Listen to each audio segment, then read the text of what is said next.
opening segment. Before giving the floor to the first speaker on the list of speakers, delegations are reminded that statements are limited to 5 minutes. I would like to appeal speakers to deliver their statements at a reasonable pace so that interpretation into the other official languages may be provided properly. As members are aware, pursuant to Resolution 78/318, in addition to the plenary meetings, the summit will have 2 high-level roundtables. The first roundtable will start this afternoon at 3 p.m.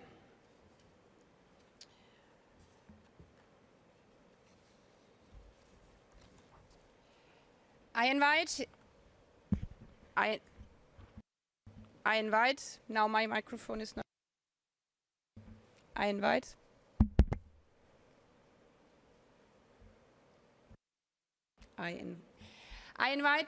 His Excellency Abdul Latif Jamal Rashid, President of the Republic of Iraq, on behalf of the Group of 77 and China, to address the Assembly.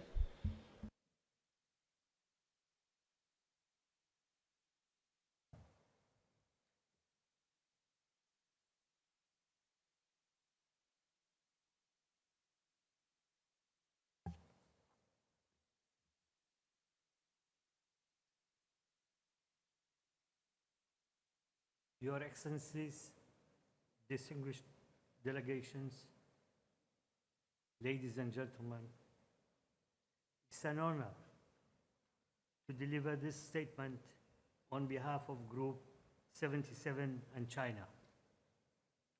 First and foremost, the group takes this opportunity to thank the co-chairs of the intergovernmental process and the permanent representatives of the Kingdom of Morocco and Belgium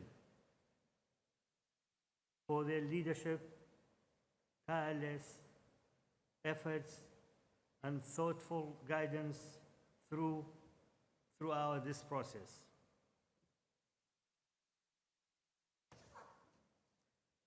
The group also conveys its sincere appreciations to the State of Qatar, its leadership, and people of the generosity, warm hospitality, and excellent arrangement that have enriched our deliberation at this historic summit. We gather today in Doha with great hope that this meeting will inspire concrete progress in advancing the welfare and dignity of all people. As we approach 2030, the international community stands at a pivotal moment, one that calls for resolve to translate our commitments to tangible outcome in the lives of, of all our nations. Though our path and achievements may differ, our shared aspiration for more just and secure world unite us.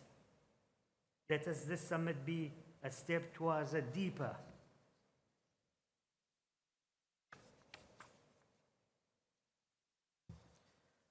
cooperation and solidarity among nations in pursuit of that common vision. Against this background, this background, the group wishes to emphasize the following points.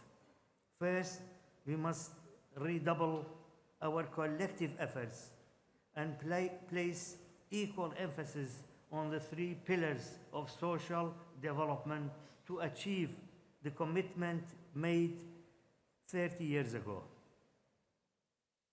Addressing the existing gaps and inadequate means of implementation remains a pressing challenge. The principle of common The principle of common but differentiated responsibilities must remain central, as the international cooperation and solidarity are indispensable and to addressing these challenges. Second, the group underscores the urgent need to confront persistent social development challenges by reducing uncertainty, inequality, and insecurity, while upholding human dignity, human rights, and fundamental freedom for all. Third, the group welcomes the measures undertaken by member states to promote equal opportunity, inclusion, and social justice, and reaffirm its full commitment to ensuring that all individuals are empowered to participate fully in social, economic, and political life. Fourth, the group welcomes the inclusion of racism as a cross-cutting issue in the outcome text, highlighting the need to stop up our efforts to fight against all forms of racism, racial discrimination, xenophobia, and related intolerances. However, the group regrets that genuine progress in addressing this enduring scourge still falls behind our aspiration. Fifth, the group stresses that migration is an ember of development and recognize the positive contribution of migrants to inclusive growth and sustainable development in countries of the origin. Transit and destination. We acknowledge the importance of addressing the nexus between international migration and social development in a comprehensive and balanced manner. Six, while technology is an essential tool for achieving development goals, access to its benefits remains unequal. The group, therefore, emphasizes the urgent need for concerted action to bridge the growing digital divide. Seventh, the group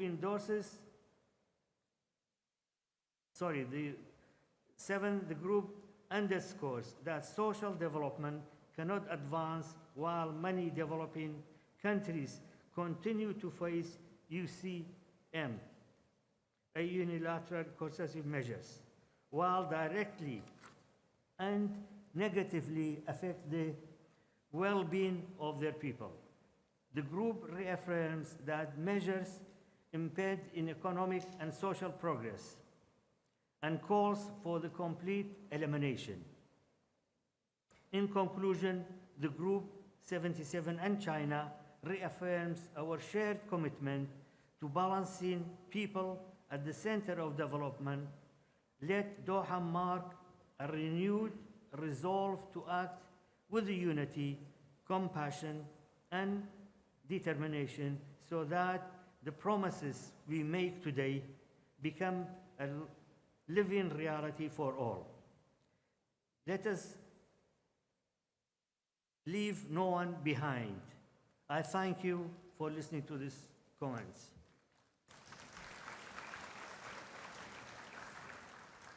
I have the second speech on behalf of Iraq. Bismillah ar-Rahman ar-Rahim. If you allow me, I'll deliver my speech on behalf of Iraq in Arabic. صاحب السمو الشيخ تميم بن حمد آل ثاني أمير دولة قطر الشقيقة، أصحاب الجلالة والفخامة والسمو والمعالي. معالي السيد أنطونيو غوريتش أمين العام الأمم المتحدة، الحضور الكرام، السلام عليكم ورحمة الله وبركاته. بداية نتقدم بالشكر جزيل الشكر إلى دولة القطر الشقيقة على استضافتها الكريمة لهذه القمة التي تأتي في توقيت بالغ الأهمية، نقف فيه على أعتاب مرحلة جديدة تتطلب تجديد الالتزام الدولي بالعدالة الاجتماعية وتعزيز العمل اللائق وبناء مجتمعات أكثر شمولاً وإنصافاً. كما نتوجه بالشكر إلى منظمة الأمم المتحدة ووكالاتها المتخصصة على دعمها المستمر للدول الأعضاء في تنفيذ أجندة التنمية المستدامة لعام 2030 وعلى شراكتها الفاعلة مع العراق في مسيرتها التنموية. والشكر موصول إلى الدول المشاركة والجهات المعنية على ما بذلته من جهود كبيرة في إعداد وتقديم إعلان دوحة الذي يمثل خطوة كبيرة نحو تعزيز التنمية الاجتماعية الشاملة والمستدامة على مستوى العالم. السيدات والسادة، إن اجتماعنا اليوم في قمة ثانية يأتي بعد 30 عاماً على قمة كوبنهاغن عن تاريخية عام 1995، ويمثل فرصة متجددة لتقديم ما تحقق واستشراف آفاق جديدة للعمل الجماعي في مواجهة التحديات المتسارعة التي يشهدها عالمنا من أزمات اقتصادية ومناخية واجتماعية متشابكة تتطلب مقاربات أكثر عدلاً وإنسانية. يؤمن العراق بأن الاستثمار في الإنسان هو الطريق الأضمن لبناء السلام والاستقرار والتنمية المستدامة. إن العدالة الاجتماعية ضرورية وجودية لضمان الأمن والاستقرار والعيش الكريم، فالتفاوت في الفرص والضغوط الاقتصادية والتغييرات المناخية وأزمات الجفاف والفقر تضع على عاتق المجتمع الدولي مسؤولية مضاعفة لتجديد الالتزام بالمبادئ التي قامت عليها التنمية الاجتماعية، العدالة والمشاركة وكرامة الإنسان.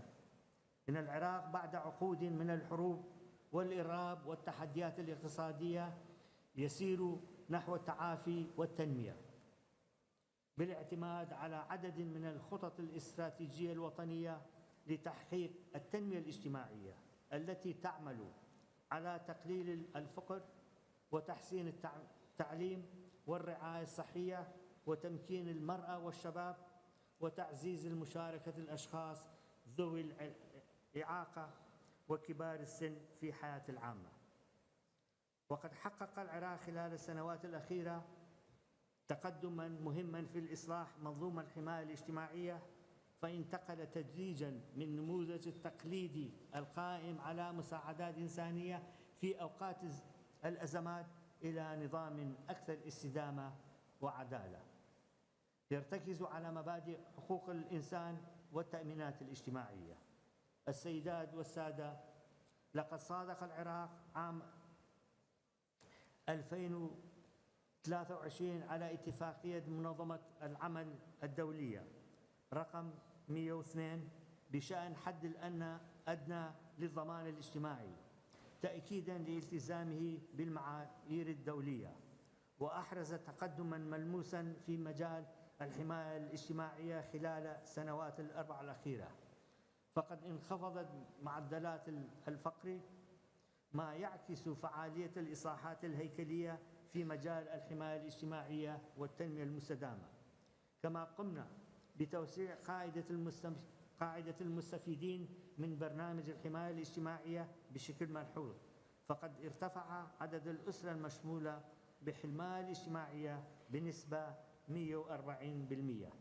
وبالتوازي مع ذلك ارتفع الإنفاق على حماية الاجتماعية من تريليون دينار إلى أكثر من 5 تريليون دينار عراقي. وفي إطار الانتقال من الإعانة إلى الإنتاج تم إطلاق برنامج تمكين الاقتصاد طموحا استفاد منها عشرات الآلاف من الأشخاص مع صرف مبالغ لدعم المشاريع الصغيرة والمتوسطة. وقد أسهمت هذه البرنامج في انخفاض معدلات البطالة، كما استفادت آلاف النساء من برنامج تمكين المرأة الاقتصادي. إن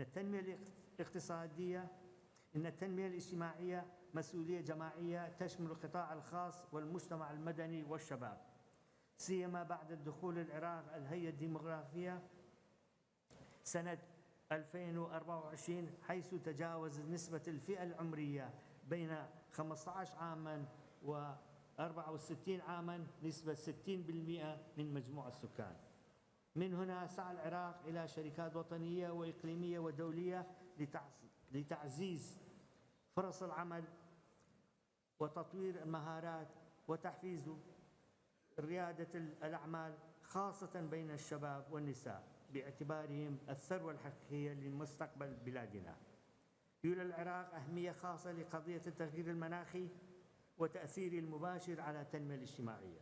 فالعراق يعاني من التحديات بيئية حادة منها شحة المياه والتصحر، وقد أطلقنا مبادرة العراق الأخضر التي تهدف إلى مواجهة هذه التحديات من خلال مشاريع التشجير والطاقة النظيفة. وفي إطار رؤيتنا المناخية بين 2024 إلى 2030 نعمل على زيادة إنتاج الطاقة المتجددة وتركيب منظومات الطاقة الشمسية في مئات من المباني الحكومية، فضلاً عن التوجه المتزايد للقطاع الخاص للمواطنين لاعتماد الطاقة المتجددة، والاهتمام بالزراعة لتحسين جودة الهواء وتكييف مع التغيير المناخي. وفي مجال الأمن الغذائي اعتمدنا استراتيجية متكاملة تركيز على تطوير البنية التحتية الزراعية وتحسين جودة وتنوع الأغذية، سعيا نحو تحقيق الاكتفاء الذاتي من المحاصيل الاستراتيجية.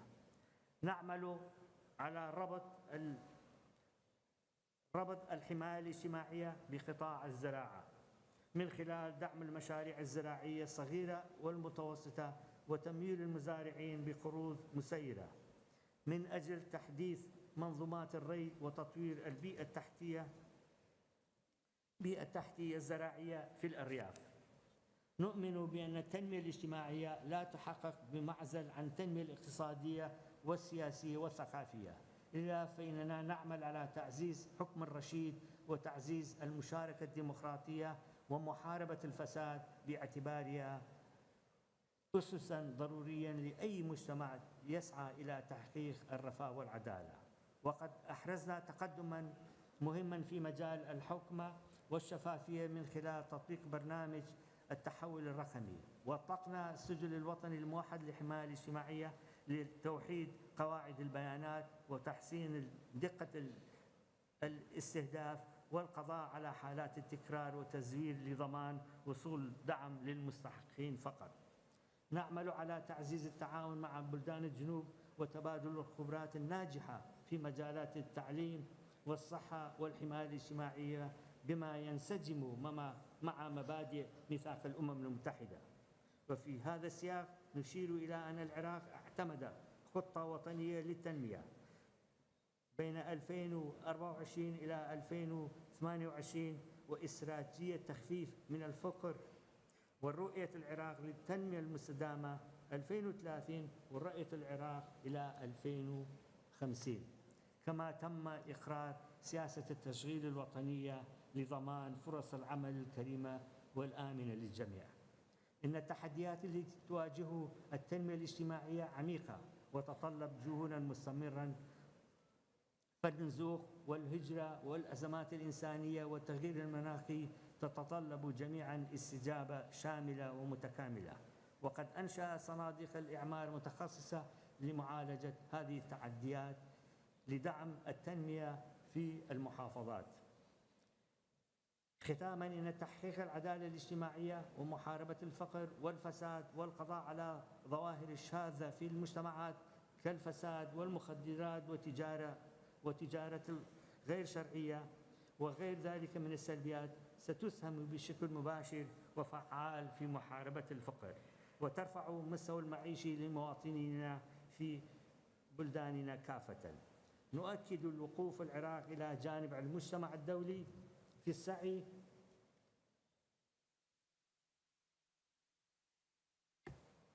السعي نحو بناء عالم أكثر إنصافاً وتكافؤاً، حيث تصان كرامة الإنسان ونحترم حقوقه دون التمييز، معربين عن ثقتنا بأن نتائج هذه القمة ستسهم في تعزيز رؤية عالمية جديدة للتنمية الاجتماعية أكثر شمولاً واستدامة.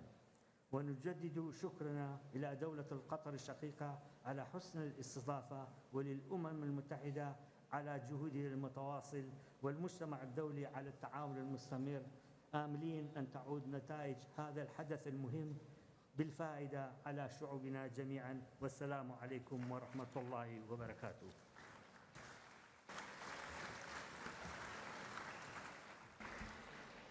I thank the President of the Republic of Iraq.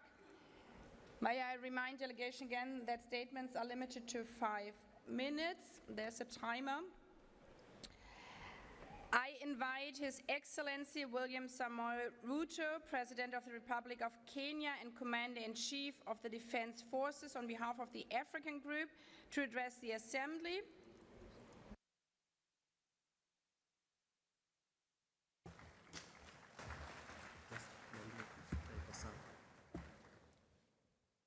Madam President, Excellencies, Heads of State and Government, distinguished delegates, ladies and gentlemen, on behalf of the African Group, I extend warm appreciation to you, Madam President, and to the State of Qatar for hosting this historic summit, a moment to renew our shared promise 30 years after Copenhagen to place people at the heart of development.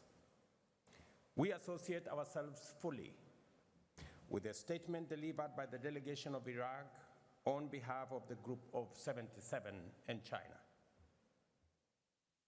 Excellencies, 3 decades after the first World Summit on Social Development, the world can point to real progress in reducing poverty, improving food security, expanding education, health, and social protection.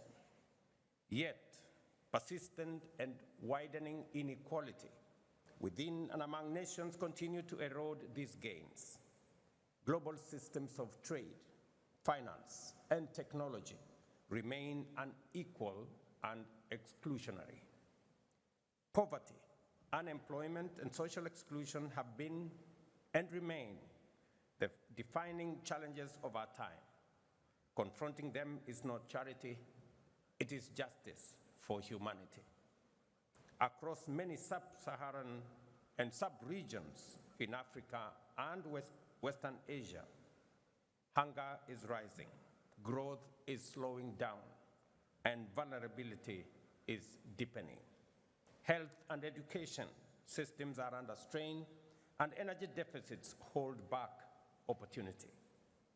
Beyond income, inclusion depends on access to essential services that empower individuals and protect dignity.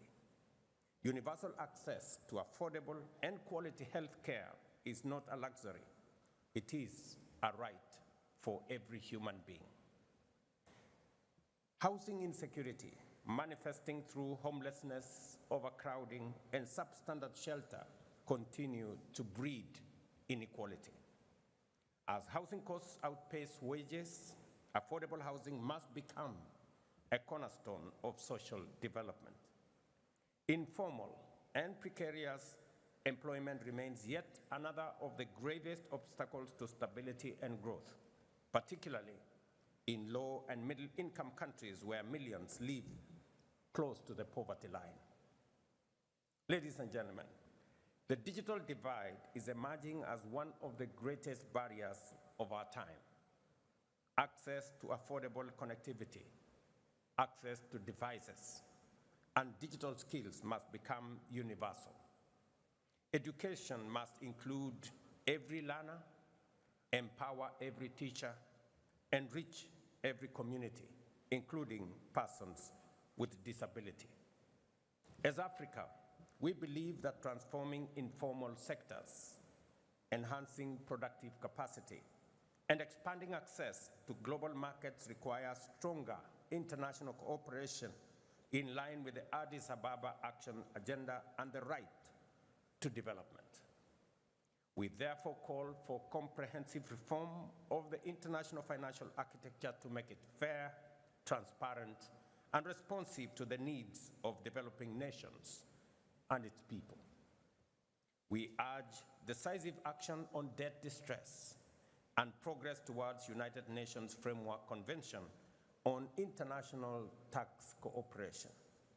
We also underscore our call for a UN Convention in sovereign debt. Distinguished colleagues, the Copenhagen Declaration gave us a timeless framework built on 3 pillars: the eradication of poverty, decent work for all, and social integration. Grounded in equity, solidarity, and human dignity, these pillars remain our compass. We therefore welcome the Doha Declaration on Social Development, a renewed global pledge to translate principle into action and to build cohesive and resilient societies for generations ahead. We commend the co-facilitators, the permanent representative of Morocco and Belgium, for their leadership in guiding this important progress. This summit, distinguished colleagues, must rekindle genuine dialogue, restore trust, and reaffirm multilateralism as the anchor of collective progress.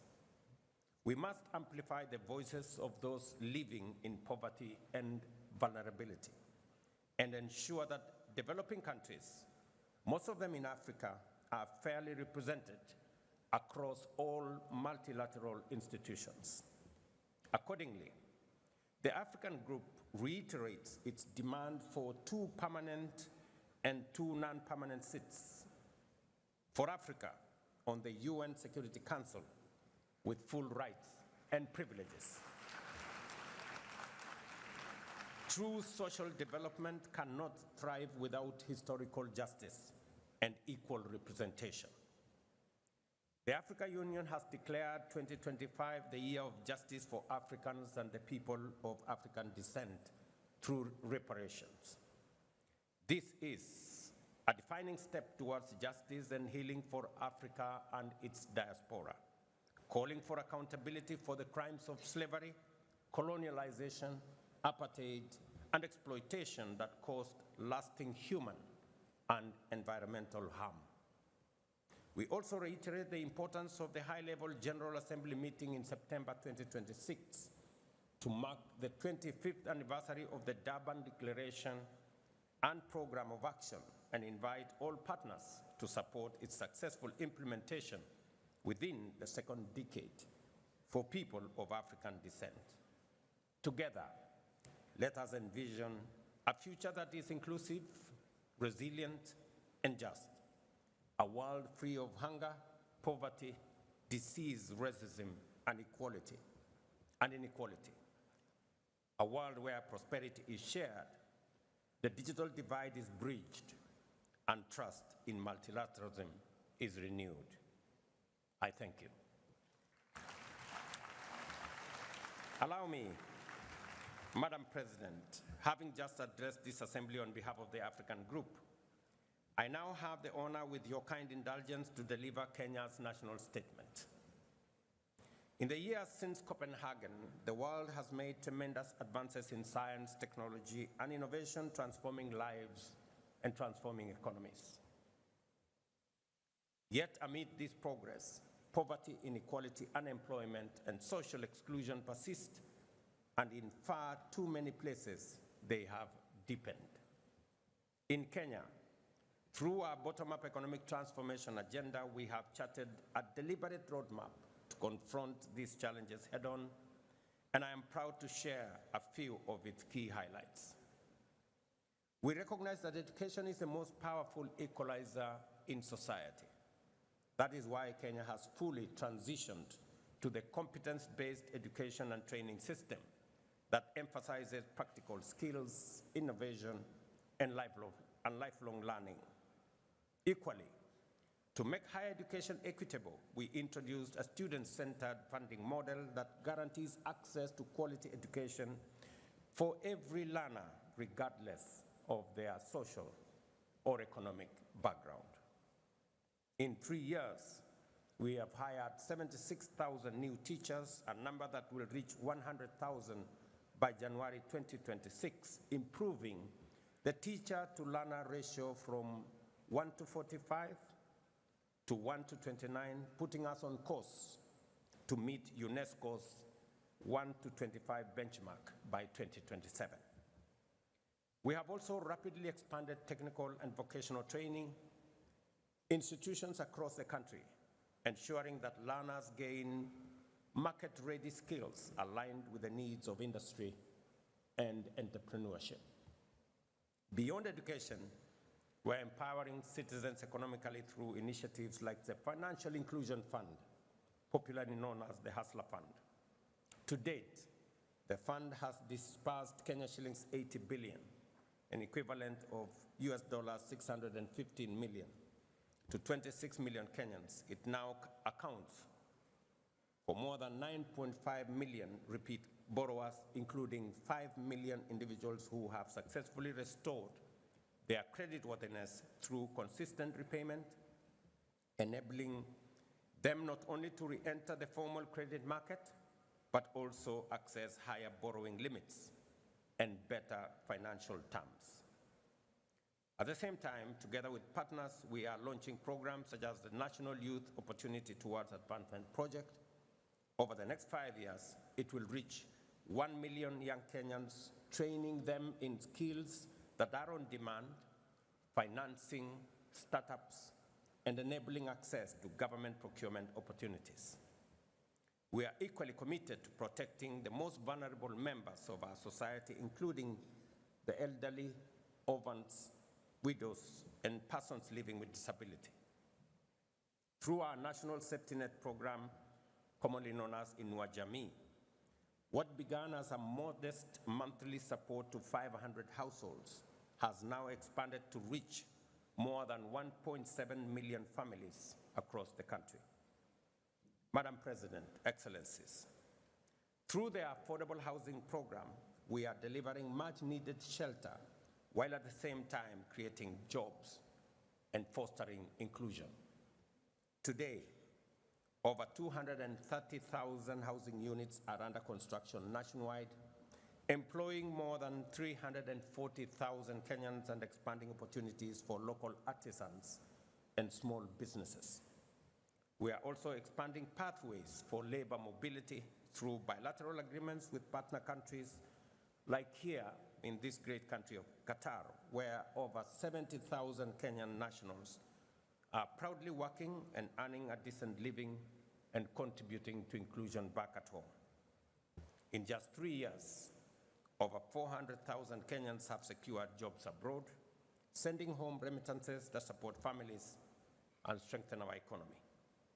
In the digital economy, nearly 2 million Kenyans have been trained in digital literacy, and over 300,000 young people have accessed digital jobs in e-commerce, business process outsourcing, and innovation hubs.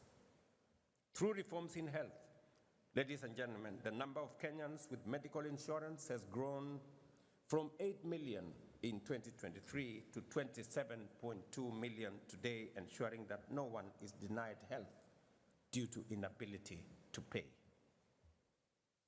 In summary, Excellencies, Kenya's experience affirms that people-centered policies deliver transformative results.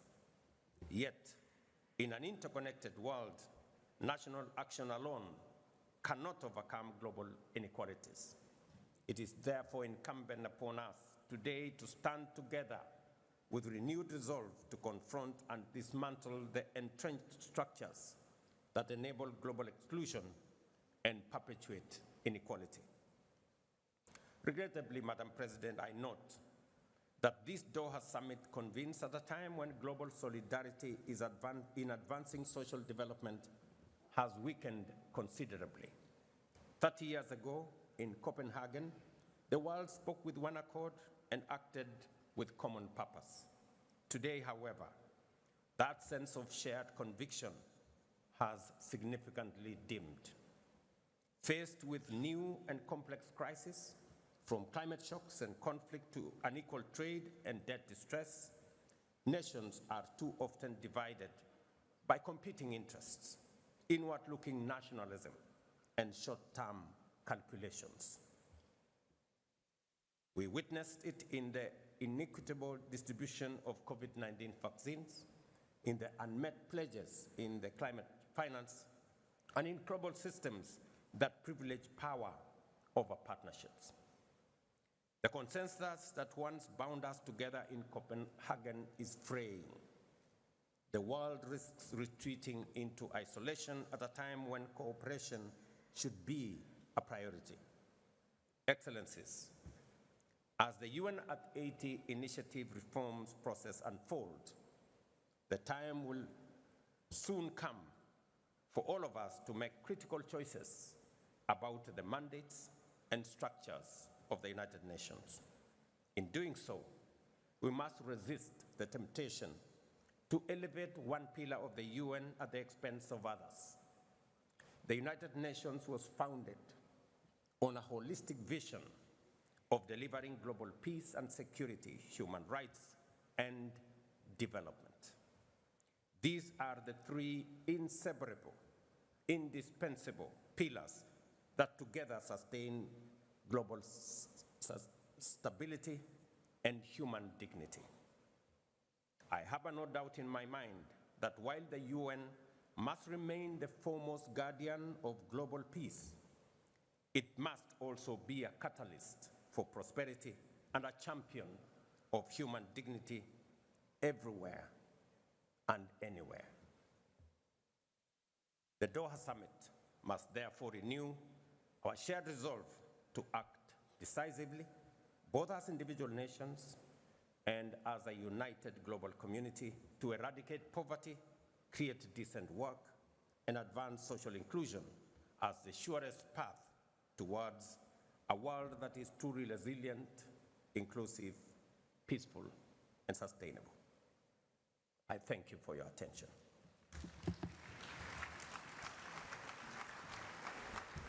I thank the President of the Republic of Kenya and Commander-in-Chief of the Defense Forces.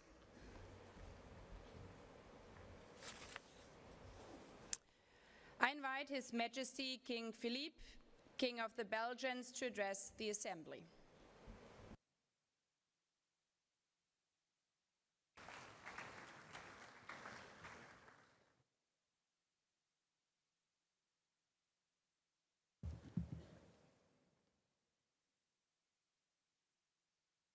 Your Highness, the Amir of Qatar, Your Excellencies, Heads of State or Government, Madam Chairman of the General Assembly, Mr. Secretary General, Mr. Chairman of the Economic and Social Council, ladies and gentlemen.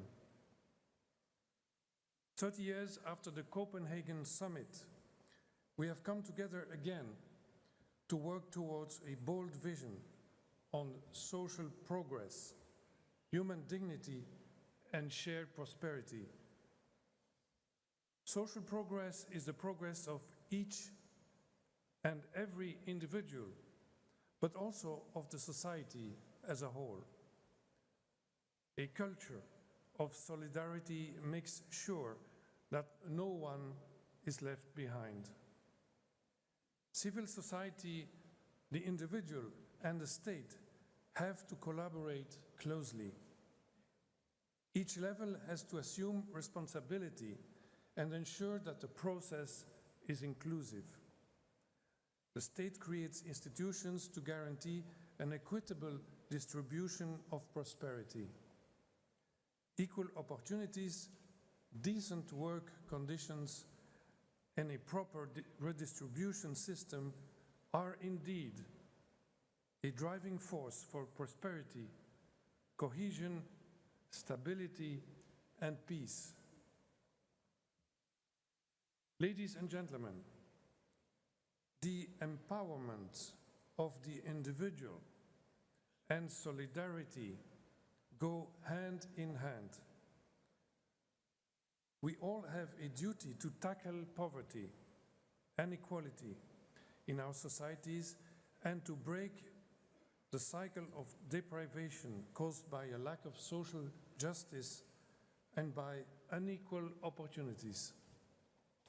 At the same time, however, we must guard against a society that prioritizes individual freedom but forgets the power of human connection and social belonging. No country can do this alone. Such fundamental challenges require nations to come together and engage in a constructive dialogue based on international solidarity. The question of sustainability of our planet is a global challenge that has political but also moral dimensions because it appeals to our individual responsibility towards the here and now, as well as the future of mankind. This is a unique opportunity to recognize that we share the same values across our different cultures and that we have to unite our efforts around them towards the preservation of our planet. This is precisely what lies at the core of the United Nations with its Sustainable Development Goals strategy. These goals, with their concrete manifestation of social progress, are fully being addressed by the UN, taking into account all dimensions of the human being simultaneously: education, health, as well as the fight against hunger and poverty. Here, I have to mention, together with my wife, Queen Mathilde, who is very engaged in this matter, the absolute necessity to include women in the process. Indeed, there can be no social progress and no sustainable development in the world without the full participation of women. This is an essential matter of both global sustainability and human rights. Ladies and gentlemen, our work towards social progress starts at home. In Belgium, we have built a social system that aims to provide everyone with an equal chance to succeed in life. This system is fundamentally based on the redistribution of created wealth in a virtuous circle of adequate working conditions, entrepreneurial creativity, and economic dynamism. Social dialogue based on trust and a spirit of cooperation is key. However, this task is never complete and requires us to be responsive and creative. The European Union has harmonized the economic development of its member states with a focus on social progress. This European project is based on the respect of human rights. The Digital Services Act package is an example, an excellent example of the way the EU is dealing with the new realities affecting the social area while protecting the privacy of its citizens. Other continents, too, successfully combine social progress with their own traditions. I'm convinced that different experiences enrich and stimulate our shared commitment towards sustainable social development.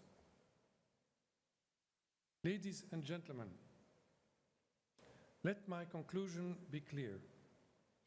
Social progress as a cornerstone of peaceful and sustainable world can only be achieved if each and every one of us works day by day in our own countries and between nations to remove all that is causing division and prejudice. We should spare no effort to build bridges and create the spirit of trust and hope for the future. Thank you.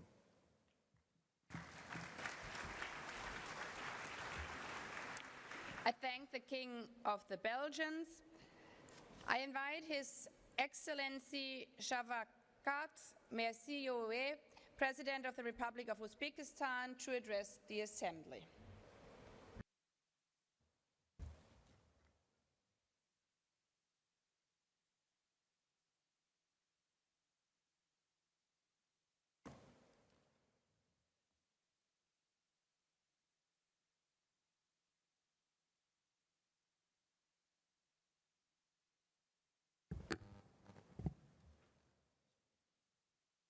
Hurmatli rais xonim oliylari, hurmatli bosh kotib janob oliylari, hurmatli davlatlar va hukumatlar rahbarlari. Qadrli birodarim Qatar Amiri Shayx Tamim Al-Sani A'lo hazratlariga butun jahon sammitining yuksak darajada tashkil etayotganlari va samimiy mehmondo'stlik uchun chuqur minnatdorchilik izhor etaman.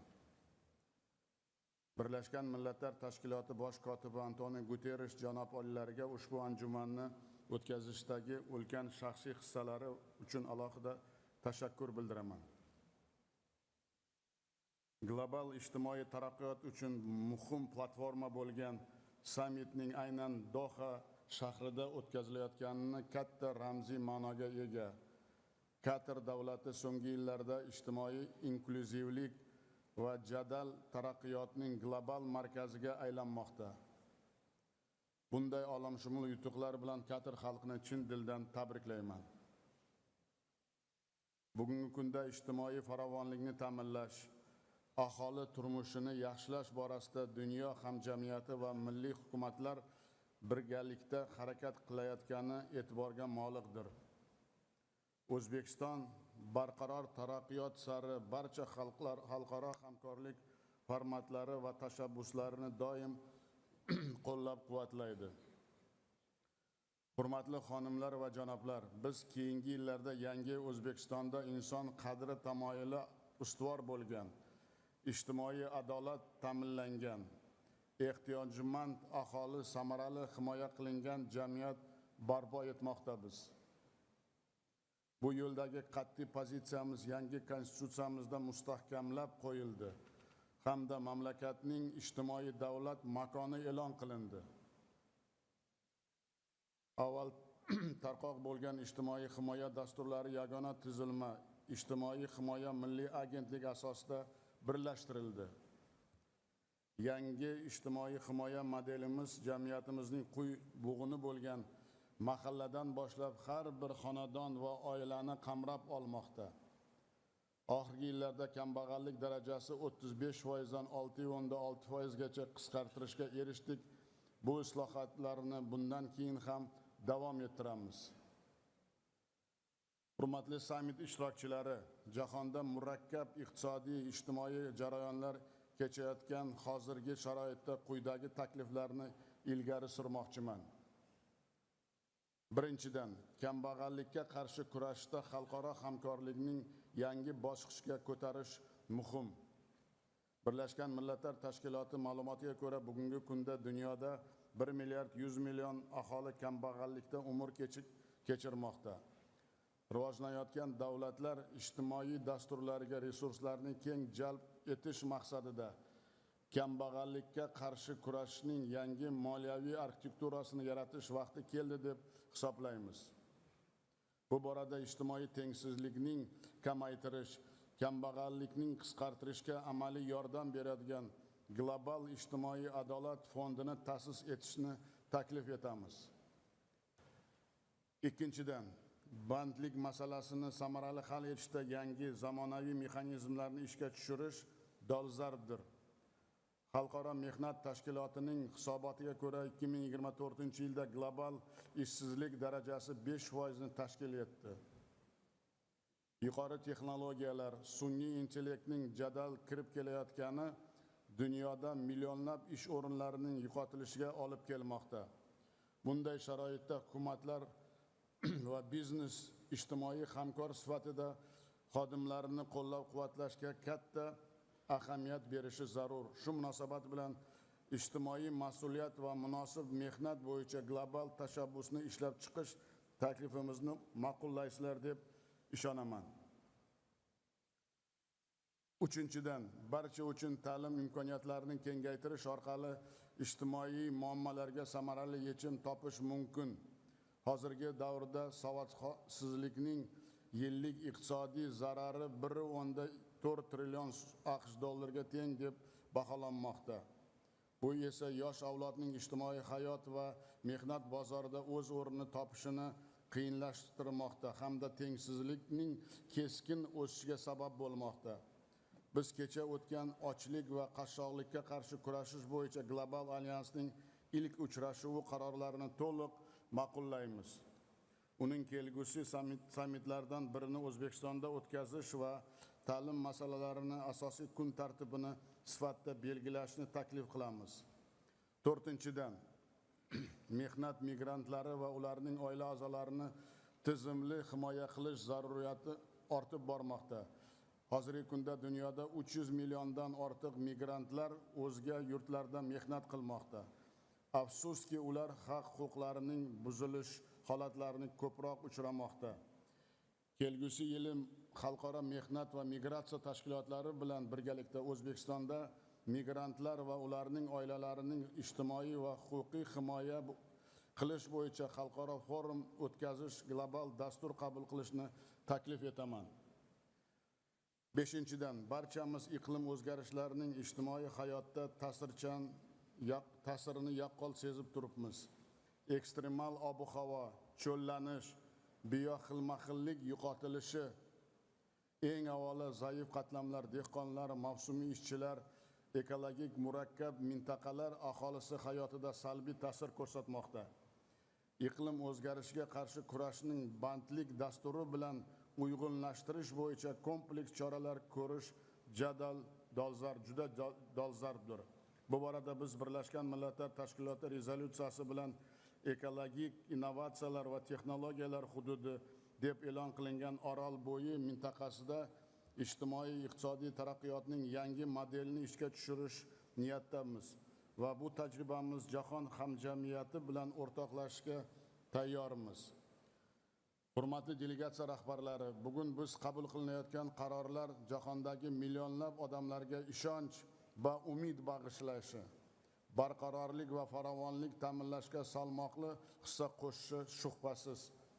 Xalqaro taraqqiyot yo'lida ijtimoiy kelishuvni yangilash, har bir inson uchun munosib hayot tarzini yaratish bizning asosiy burchimizdir. Shu ma'noda bugun qabul qilayotgan Doha siyosiy deklaratsiyasini to'liq qo'llab-quvvatlaymiz. Biz unda belgilangan tamoyillarni hayotga to'liq tatbiq etishga tayyormiz. Hech shubhasiz, ushbu tarixiy deklaratsiya barqaror rivojlanish maqsadlariga erishish yo'lida umumiy sa'y-harakatlarimizni kuchaytirishga xizmat qiladi. So'zimning yakunida barchangizga omad va yutuqlar, butun jahon sammiti ishiga esa muvaffaqiyatlar tilayman. E'tiborlaringiz uchun rahmat.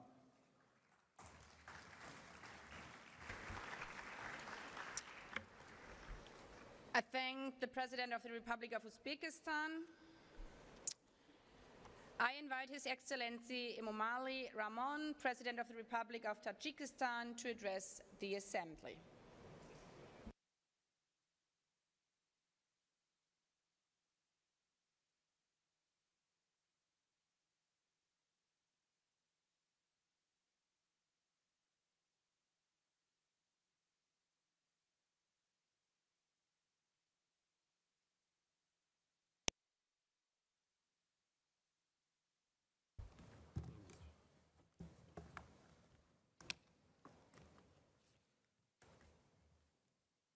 محترم دبیر کل، خانم ها و جنابان، در آغاز با دولت قطر و سازمان ملل متحد برای برگزاری چهارمین مهم امروزه و پذیرایی صمیمی عرض سپاس می‌نمایم. مسلم است که رفاه اجتماعی زمینه مهم تحکیم صلح و ثبات فراگیر و رشد استوار میباشد. وابسته به این میخواهم قید نمایم که قبول و تطبیق استراتژی رشد حفظ اجتماعی اهالی جمهوری تاجیکستان برای دوره تا سال 2040 ادامه تلاش‌های کشور ما در این جاده میباشد. این سند همچون یکی از عامل‌های کلیدی حفظ و تأمین ثبات اجتماعی اهالی و بلند برداشتن سطح زندگی شهروندان بر رشد استوار اقتصادی و اجتماعی کشور روانه گردیده است. همزمان با این قابل ذکر است که تا آخر سال روان از جانب حکومت تاجیکستان برنامه میان مهلت رشد کشور برای سالهای 2026-2030 قبول می‌گردد.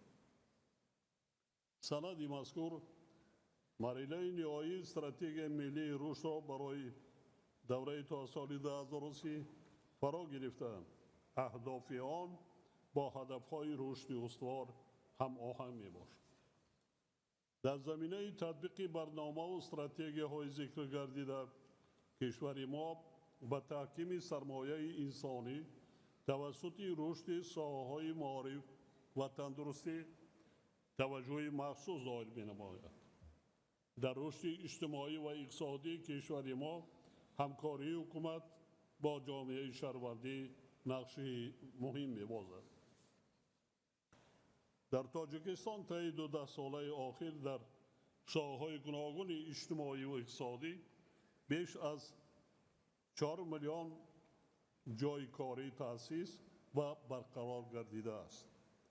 امروز در تاجیکستان 8 برنامه دولتی و 3 استراتژی دراز مدت در ساحه معارف تطبیق شده ایستادند که این هم برای رشد ساحه اجتماعی اهمیت کلیدی دارد. مسلم است که رشد اجتماعی با پیشرفت ساحه تندرستی نیز پیوند ناگسستنی دارد. حکومت جمهوری تاجیکستان برای تأمین نمودن فعالیت با ثمر مؤسسه‌های ساحه تندرستی و بلند برداشتن سطح و صفت خدمت‌رسانی‌های طبی به اهالی منتظم تدبیرهای ضروری می‌اندیشد. محترم اشتراکداران همایش، تأمین رشد اجتماعی و فعالیت تمام ساحه‌های اقتصاد و استواری محیط زیست پیوستگی زیست دارد. تاجیکستان که 93% قلمروش را کوهسار تشکیل می‌دهد، از پیامدهای تغییریابی دور گیدرولوژی، آبخیزی و خشکسالی و دیگر آفت‌های طبیعی آسیب پذیر می‌باشد. در این رابطه ما با مقصد تأمین نیکوحوالی مردم خود در سمت مقاومت به تغییریابی اقلیم پیوسته چاره‌جویی می‌نماییم. در برابر این کشورهای رو به ترقی، خصوصا کشورهای کوهستانی و محصور در خشکی، در تطبیق هدفهای رشد استوار و تأمین استواری اجتماعی با مشکلات زیاد دچار شدند. ما ضرورت اندیشیدن چاره‌های جدی را برای بهتر نمودن دسترسی کشورهای آسیب پذیر و منبع‌های مالیوی و تأمین مبلغ‌زایی استوار علخصوص در ساحه‌های خدمت‌رسانی‌های اجتماعی، تحکیم سرمایه انسانی و مطابق شوی با تغییریابی اقلیم تاکید می‌نماییم. حاضرین گرامی، گزارش به اقتصاد سبز برای جامعه جهانی بهر حل و فصل مسائل اجتماعی امکانات زیاد فراهم می‌آورد. تاجیکستان با در نظر داشت اقتدار بزرگ گیدروانرژتیکی خود با مسئله تأمین استقلالیت انرژتیکی و رشد ساحه انرژی سبز اهمیت اولین درجه می‌دهد. امروز زیاده از 98% نیروی برق تاجیکستان از منبع‌های آبی استحصال می شود و از روی نشان داده استحصال انرژی سبز کشور ما در جهان جای ششم را اشغال می نماید. علاوه بر این میخواهم قید نمایم که ما در مرحله گزارش با سرعت با تکنولوژی‌های رقمی و استفاده ذهن صنعی در ساحه‌های مختلف قرار داریم. استفاده درست و هدفمندانه آنها میتواند به تطبیق هدف‌های رشد استوار مساعدت همه‌جانبه نماید. طوری که معلوم است چند پیش با ابتکار تاجیکستان قطعنامه مخصوص مجمع عمومی سازمان ملل زیر عنوان نقش ذهن صنعی در فراهم آوردن امکانات نو برای رشد استوار در آسیای مرکزی قبول گردید. باور دارم که قطعنامه مذکور همچون وسیله مؤثر برای استفاده ذهن صنعی در منطقه ما با مقصدهای دسترسی و هدفهای رشد استوار خدمت خواهد کرد. حاضرین ارجمند، رشد فراگیر اجتماعی عملهای مشترک را در سطح‌های محلی، ملی و جهانی تقاضا می‌نماید. ما را ضرور است که با متحد نمودن تلاش‌ها برای همه کشورهای جامعه و کل مردمان جهان شرایط عادلانه رشد اجتماعی را فراهم سازیم. در کار سمیت امروزه ما باید یک گیلانه اراده مشترک خود را برای صورت بخشیدن به تطبیق هدفهای رشد استوار تاکید نموده بر رشد اجتماعی همچون یکی از هدفهای کلیدی آن توجه خاصه ظاهر نماییم. از توجهتان سپاسگزارم.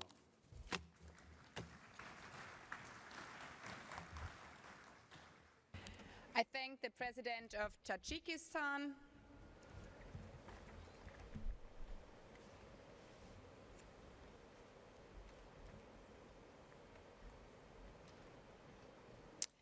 I invite His Excellency Tamás Sulyok, President of Hungary, to address the Assembly.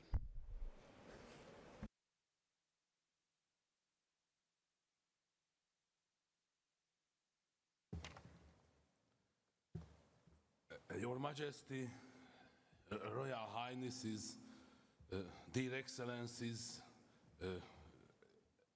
liebe Frau Präsidentin, dear ladies and gentlemen, the peaceful future of mankind rests on mutual respect, understanding and cooperation. Protecting human dignity and strengthening social security is our universal responsibility.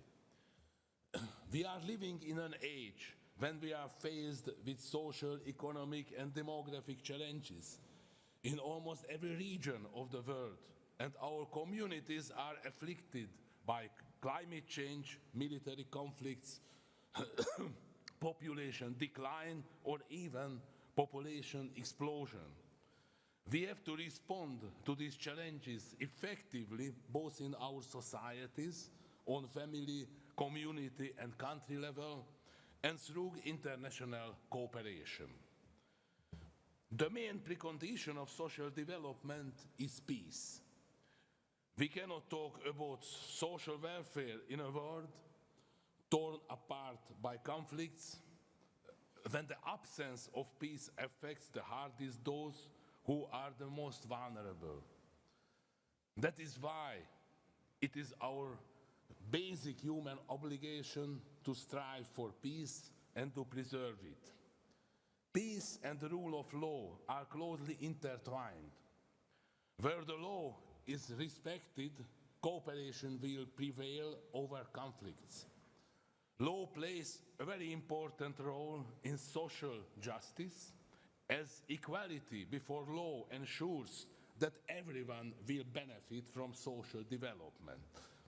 Hungary believes that the future society can only be strong if the families also remain strong. Protecting families is crucial not only from the moral point of view, but it also serves fundamental social and economic interests. The family is the cornerstone of human solidarity, the first community where we learn what it means to take responsibility for others. Further steps need to be taken to enable families to live in security, stability, and in a supportive environment. It is also vital to strengthen solidarity between generations.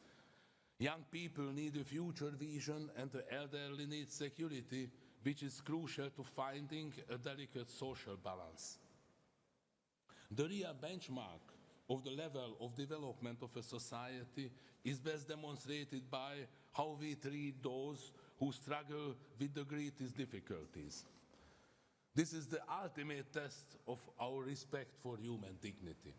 Social cohesion, fight against poverty, protection of families and support for people living with disabilities are all based on a common denominator: respect for human dignity.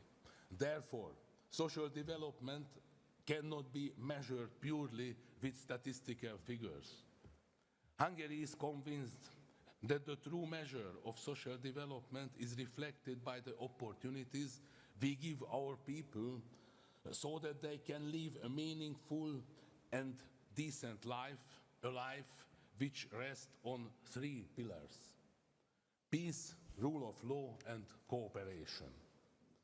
If we are committed to fortifying these pillars in our families, communities, and between our nations, then we will be able to build a world where solidarity becomes a universal value. This is our common mission, and I believe that this noble goal is worthy of the spirit of the United Nations. Thank you very much for your attention. I thank the President of Hungary. I invite His Excellency Paul Kagame, President of the Republic of Rwanda, to address the Assembly.